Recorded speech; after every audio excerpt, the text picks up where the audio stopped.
Assalamu alaikum. Today we are going to discuss about organ and organ systems. Plants हो, animals हो या कोई भी ऑर्गेनिज्म हो, उसके अंदर ऑर्गन और ऑर्गन सिस्टम्स की बहुत ज़्यादा वैल्यू होती है।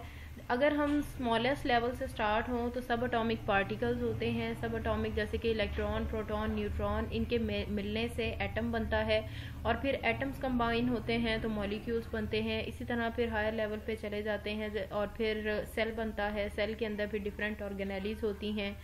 अब सेल की ऑर्गेनेलीज जो हैं वो कंबाइन होती हैं और एक सेल मेम्ब्रेन के अंदर इंक्लोज होती हैं तो एक प्रॉपर सेल बनता है। सेल कंबाइन होते हैं तो टिश्यू बनता है।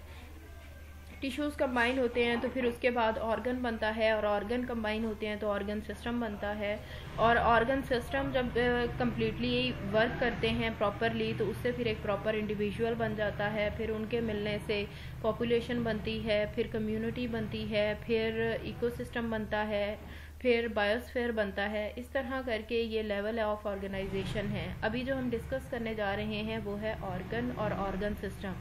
जब टिश्यूज़ का अच्छे से काम करते हैं तो उनके कम्बिनेशन से जो स्ट्रक्चर, जब टिश्यूज़ कंबाइन, जब टिश्यूज़ जो हैं वो सिमिलर फंक्शनिंग करते हैं, सिमिलर टास्क परफॉर्म करते हैं तो उनकी कम्बिनेशन से जो बनता है उसको ऑर्गन कहते हैं।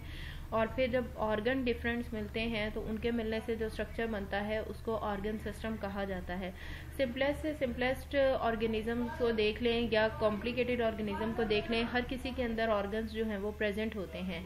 अब जो कुछ के अंदर ऑर्गेनाइजेशन इतनी ज़्यादा कम्प्लेक्स होती है कि बहुत ज़्यादा सब पार्ट्स होते हैं।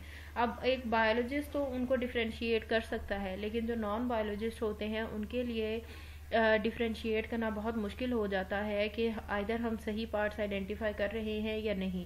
यहाँ पर नीचे कुछ बेसिक ऑर्गन्स जो हैं वो दिए गए हैं जिनके कम्बिनेशन से ऑर्गन सिस्टम बनते हैं। ऐसे ऑर्गन्स जो कि ऑलमोस्ट जितने भी हायर ऑर्गेनिज्म हैं सबके अंदर ऑलमोस्ट कहीं ना कहीं पाए जाते हैं। तो इन मेजर ऑर्गन में से सबसे पहले डिस्कस करते हैं हम रेस्पिरेटरी सिस्टम को। रेस्पायर करना जो है, कोई भी ऑर्गेनिज्म है किसी भी तरह का है वो रेस्पायर करेगा तो ही उसकी लाइफ जो है वो मूव ऑन होगी। तो रेस्पिरेटरी सिस्टम जो है वो one of the most important system है ऑर्गेनिज्म का। और जितने भी सेल होते हैं उनको प्रॉपर फंक्शनिंग करने के लिए ऑक्सीजन की ज़रूरत होती है। उसमें ये होता है कि बॉडी जो है वो इनऑर्गेनिक कंपाउंड से एनर्जी ऑब्टेन करती है और उसको ऑर्गेनिक फॉर्म में लाकर यूज़ करती है। एनिमल्स जो है वो ऑक्सीजन अपनी इन्वायरमेंट से जो है वो लेते हैं। नॉर्मली अगर प्लांट्स और एनिमल्स का सिस्टम देखा जाए तो प्लांट्स जो हैं वो फोटोसिंथेसिस के प्रोसेस के थ्रू ऑक्सीजन रिलीज करते हैं एज अ बाय प्रोडक्ट। उस ऑक्सीजन को एनिमल्स और ह्यूमन बींग्स जो हैं वो यूज़ करते हैं। In the same way animals और ह्यूमन बींग्स जो हैं वो कार्बन डाइऑक्साइड जो है रिलीज करते हैं, उसको रेस्पिरेशन के लिए प्लांट्स यूज़ करते हैं। तो हमारा एक्सक्रीटरी प्रोडक्ट जो है वो उनके लिए रेस्पायर करने में हेल्प आउट करता है और उनका एक्सक्रीटरी प्रोडक्ट हमें रेस्पायर करने में हेल्प आउट करता है। और जितने भी फंक्शंस होते हैं वो ऑक्सीजन सेल को जब तक ऑक्सीजन नहीं मिलती वो परफॉर्म उनको नहीं करते। एनिमल्स जो हैं वो अपने इन्वायरमेंट से अपने रेस्पिरेटरी थ्रू सिस्टम के थ्रू जो है वो ऑक्सीजन ऑब्टेन करते हैं। इसके अलावा जो लैंड ड्यूलिंग वर्टिब्रेट्स होते हैं जो लैंड पे रहते हैं वो ऑक्सीजन एयर से लेते हैं। इसके अलावा जो ऑर्गेनिज्म जो है वाटर में रहते हैं वो अपना ऑक्सीजन जो है वो वाटर से ऑब्टेन करते हैं। इसी तरह से जो है एक्सोस्केलेटन इनवर्टिब्रेट्स का वो उनको ऑक्सीजन इन्वायरमेंट से लेने में हेल्प आउट करता है। इसी तरह जो है वो रेस्पिरेटरी सिस्टम एनिमल्स का जो होता है वो ऑक्सीजन इनहेल करता है और बदले में कार्बन डाइऑक्साइड जो है उसको एक्सक्रीट करते हैं। और ये एक्सक्रीट करते हैं डिफरेंट मेटाबॉलिकल प्रोसेसेस होती हैं जिनके ज़रिए से ये वेस्ट जो जितने भी प्रोडक्ट होते हैं उनको एक्सक्रीट करते हैं। और फिर अगर ये वेस्ट जितनी भी गैसेस हैं ये बॉडी के अंदर एक्यूमुलेट होने लग जाएं तो it can be fatal for organisms. इसके बाद ये रेस्पिरेटरी सिस्टम के बाद आ जाता है सर्कुलेटरी सिस्टम।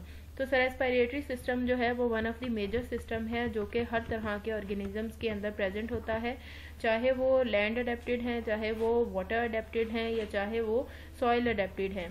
तो रेस्पिरेटरी सिस्टम जो है वो जब तक ठीक से काम नहीं करेगा तब तक ऑर्गेनिज्म जो है वो रेस्पायर नहीं करेंगे और उनकी लाइफ जो है वो मूव ऑन नहीं करेगी। नेक्स्ट आता है हमारा respiratory system. Circulatory system. Circulatory system जो है ये ऐसा सिस्टम है जिसके प्रॉपरली फंक्शनिंग करने से ही जो है वो ऑर्गेनिज्म, ये भी ऑर्गेनिजम्स के ज़िंदा रहने के लिए बहुत ज़्यादा ज़रूरी है। जैसे अगर किसी स्पेसिफिक कोई ऐसी बीमारी जो है वो किसी पर्सन को होती है या किसी एनिमल को होती है जो कि एक स्पेसिफिक पार्ट तक है, तो फिर उसके बचने के चांसेस होते हैं। लेकिन अगर कोई डिजीज़ जो है वो आपके सर्कुलेटरी सिस्टम में फैल गई है तो वो फिर आपकी बॉडी के हर हिस्से तक जाएगी। उसकी रीज़न ये होती है कि जो सर्कुलेटरी फ्लूइड्स होते हैं, चाहे वो ब्लड है चाहे कोई और फ्लूइड है, वो हमारी बॉडी के हर कॉर्नर तक सर्कुलेट करते हैं, और जिस जगह पर सर्कुलेटरी फ्लूइड्स जो हैं वो मूव नहीं करते वो पार्ट जो है वो ऑर्गेनिज्म का डेड हो जाता है। तो सर्कुलेटरी सिस्टम जो है वो बहुत ज़्यादा ज़रूरी सिस्टम है। ऑक्सीजन जो है वो सेल को सप्लाई की जाती है सर्कुलेटरी सिस्टम के ज़रिए से ही। जैसे कि अगर किसी का जो है वो बॉडी में HB लेवल लो है तो उससे क्या होगा, उसको सांस लेने में भी प्रॉब्लम होती है। उसकी रीज़न ये होती है कि HB जो है वो ऑक्सीजन कैरिंग प्रोटीन है।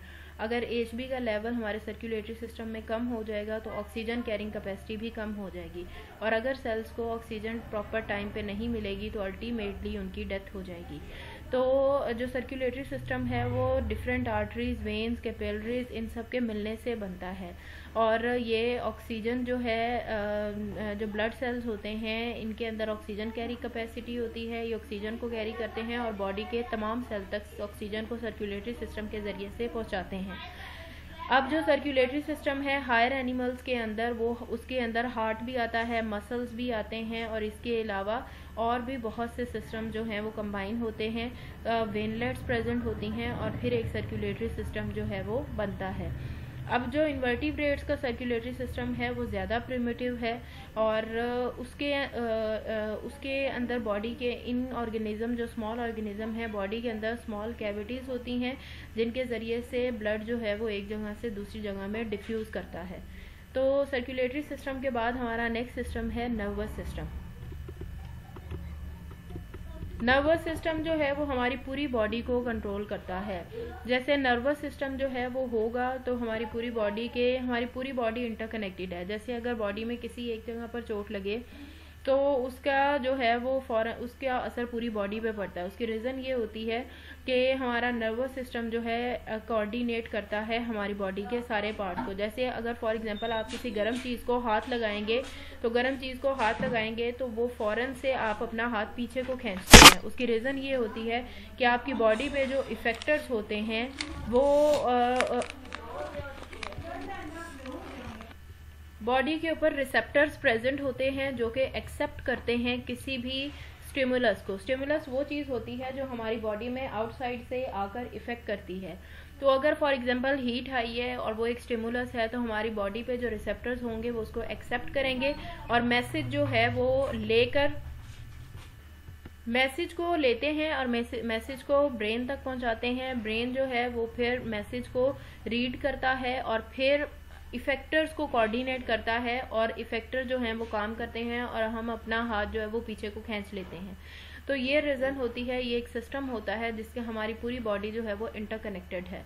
तो नर्वस सिस्टम जो है वो एनिमल को इनेबल करता है कि वो मैसेजेस को सेंड कर सके, रिसीव कर सके, नर्व इम्पल्सेस को ले सके, और इसके अलावा मसल्स की मूवमेंट को भी कंट्रोल करता है। वर्टिब्रेट्स के अंदर इस सिस्टम के 3 बेसिक कंपोनेंट्स हैं। एक सेंट्रल नर्वस सिस्टम जिसके अंदर ब्रेन और स्पाइनल कॉर्ड आते हैं, एक पेरिफेरल नर्वस सिस्टम जिसके अंदर स्मॉल नर्व्स वगैरह, स्पाइनल कॉर्ड वगैरह जो कि सारे सिग्नल्स वगैरह को लेते हैं, और मसल्स और ग्लैंड्स आते हैं। उसके अलावा थर्ड आता है ऑटोनॉमिक नर्वस सिस्टम जो कि हमारे इनवॉलेंट्री एक्शंस को कंट्रोल करता है, जैसे हार्ट बीट और डाइजेशन।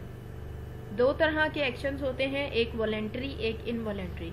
वॉलेंट्री एक्शंस वो होते हैं जिनको हम अपनी मर्जी से कंट्रोल कर सकते हैं, जैसे स्पीकिंग, ये एक वॉलेंट्री एक्शन है। जब चाहें हम चुप कर सकते हैं, जब चाहें बोल सकते हैं। लेकिन कुछ ऐसे फंक्शंस होते हैं जो इनवॉलेंट्री होते हैं, जैसे कि हमारी हार्ट बीट है। हम अपनी मर्जी से अपनी हार्ट बीट को स्टॉप नहीं कर सकते, और अगर स्टॉप करेंगे तो उससे अल्टीमेटली डेथ हो जाएगी। तो इनवॉलेंट्री एक्शंस को हमारा ऑटोनॉमिक नर्वस सिस्टम, हमारे में भी और जो एनिमल्स होते हैं उनके अंदर ऑटोनॉमिक नर्वस सिस्टम जो है वो इनवॉलेंट्री एक्शंस को कंट्रोल करता है। इसके अलावा मैमल्स के अंदर एडवांस नर्वस सिस्टम प्रेजेंट है। जो इनवर्टिब्रेट्स हैं उनके अंदर जो नर्वस सिस्टम जो है वो इतना ज़्यादा एडवांस किस्म का नहीं है। नेक्स्ट आ जाता है डाइजेस्टिव सिस्टम। तो नर्वस सिस्टम जो है वो one of the most important system in the body है। डाइजेस्टिव सिस्टम जो है वो हमारी डाइजेशन से रिलेटेड होता है।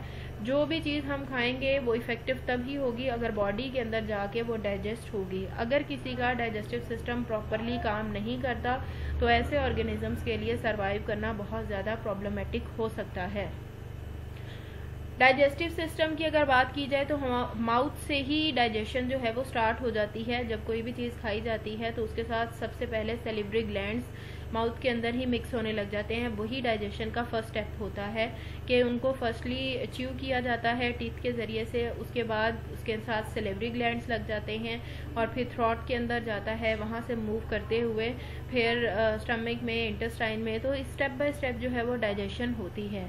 एनिमल्स को फूड को ब्रेक डाउन करना पड़ता है ताकि उसके अंदर जितने भी इसेंशियल मटेरियल्स वगैरह हैं उनको वो एज आ एनर्जी यूज़ कर सके। फूड या फिर कोई भी चीज़ जो इनटेक की जाती है वो बॉडी में एज इट इज़ फॉर्म में यूज़ नहीं की जा सकती। उसकी रीज़न ये होती है कि जब तक वो ब्रेक डाउन नहीं होगी उसके अंदर से जो एनर्जी है वो एक्सट्रैक्ट नहीं की जा सकती। इनवर्टिब्रेट्स जो हैं उनका डाइजेस्टिव सिस्टम सिंपल होता है और उनके अंदर जो है वो एक एंड से शुरू होकर दूसरे एंड पे डाइजेस्टिव सिस्टम ख़त्म हो जाता है, जैसे कि वॉर्म्स और इंसेक्ट्स वगैरह। क्योंकि उनकी बॉडी का साइज़ बहुत स्मॉल होता है, इसी वजह से उनका डाइजेस्टिव सिस्टम भी वेल एक्सटेंडेड नहीं होता। लेकिन वर्टिब्रेट्स वगैरह के अंदर डाइजेस्टिव सिस्टम जो है वो एक्सटेंडेड किस्म का होता है, जैसे कि माउथ, थ्रोट, स्टमक, इंटेस्टाइन, एनेसिस, कोलोसिस और भी बहुत से ऑर्गन जैसे लीवर, पेनक्रियास, ये सारे के सारे जो हैं वो डाइजेस्टिव एंजाइम्स को रिलीज़ करते हैं और डाइजेस्टिव सिस्टम का पार्ट बन जाते हैं। रूमिनेंट्स एंड एनिमल्स जैसे कि काउस वगैरह जो होती हैं उनके अंदर 4 स्टमक सिस्टम जो हैं वो स्टमक्स प्रेजेंट होते हैं जो कि डाइजेशन करते हैं और फाइब्रस प्लांट्स वगैरह को डाइजेस्ट करते हैं। क्योंकि फाइब्रस प्लांट्स वगैरह जो हैं वो उनके अंदर सेल वॉल, उनके अंदर लिग्निन, सेलुलोज प्रेजेंट होता है, तो उनको डाइजेस्ट करना इतना ईजी काम नहीं होता। तो फिर इसलिए डिफरेंट स्टमक्स प्रेजेंट होते हैं जो कि सारे प्लांट्स की ब्रेक डाउन करते हैं और एनर्जी एक्सट्रैक्ट करके एनिमल्स को देते हैं।